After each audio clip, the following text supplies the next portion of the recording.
Je me présente, donc je m'appelle Awad Flaharbi Messaï. Je suis ingénieure en chef, hydraulicienne de formation, ingénieure hydraulicienne de formation et sous-directrice de l'environnement urbain au sein de la Direction générale de l'environnement et la qualité de la vie, au sein du ministère de l'Environnement. J'ai eu l'occasion de diriger plusieurs projets portant sur l'eau, l'assainissement, les changements climatiques et les déchets. Pour le projet Nawamed, à propos des solutions basées sur la nature, ce sont des actions qui s'appuient sur les écosystèmes, bien entendu, afin de relever les défis globaux, comme la lutte contre les changements climatiques, la gestion des risques naturels, la santé, l'accès à l'eau, la sécurité alimentaire. Donc effectivement, les écosystèmes, quand ils sont sains, résilients, fonctionnels et diversifiés, fournissent de nombreux services écosystémiques.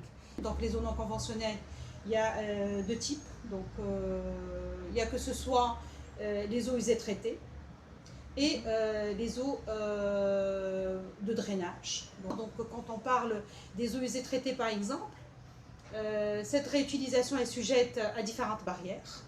Donc que ce soit des barrières économiques, quand je parle des eaux usées traitées, je dirais une barrière de liste restrictive, et sociale. Il y a la barrière psychologique. Quand on parle d'eau usée traitée, il y a une barrière psychologique parce que les agriculteurs, il y a une réticence par rapport à la qualité. Ils disent que ce n'est pas une propre, on ne peut pas faire la prière que ce soit dans le champ, on ne peut pas l'utiliser pour se laver et tout ça.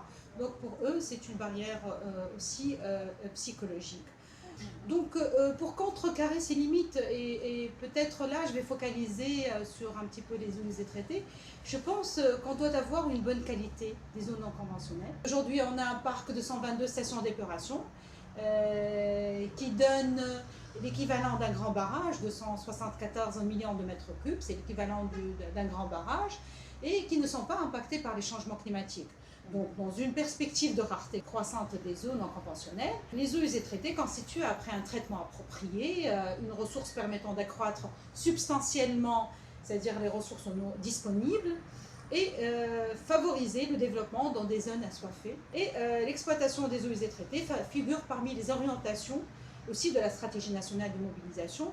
Au jour d'aujourd'hui, on est à 5%. Bon, ça ne représente pas grand-chose.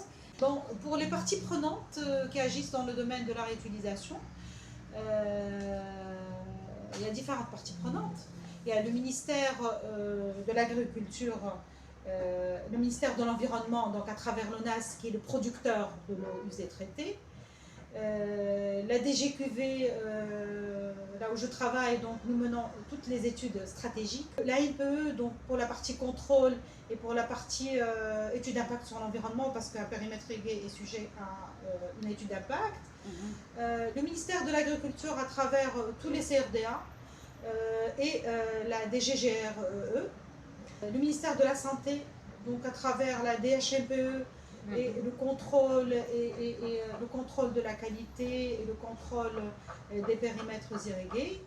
Pour les acteurs qui sont très intéressés par le Natural Based Solution, mais faiblement influents, moi je vois l'ONAS qui est le producteur de l'eau.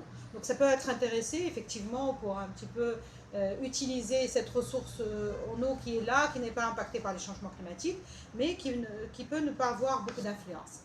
Donc pour les acteurs très intéressés et très influents, donc là en tant que représentante d'un ministère de l'Environnement et qui milite pour ces Natural Based Solutions, on peut être très intéressé, donc en tant que la Direction générale de l'Environnement et la qualité de la vie du ministère de l'Environnement.